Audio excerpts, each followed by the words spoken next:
Square कसा काढायचा बघा. इथे पहिले काय कितीचा स्क्वेअर लिहायचा आहे?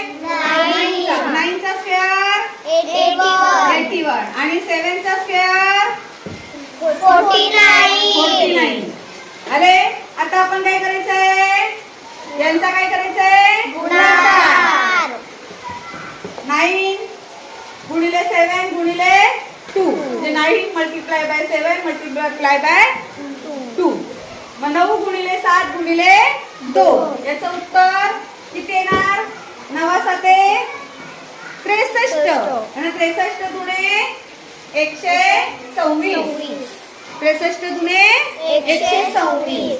मग आता इथे 3 नंबर आलेले आहेत. 3 अंकी संख्या आले हो की नाही? 3 डिजिट नंबर आलेला आहे. मग कसं करायचं? तर इथून तो नंबर लिहायचा 126. कळलं का? आणि मग त्यांची काय करायची आहे? बेरीज.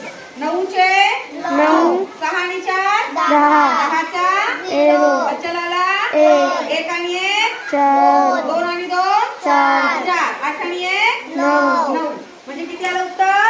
9409. मग 97 चा वर्ग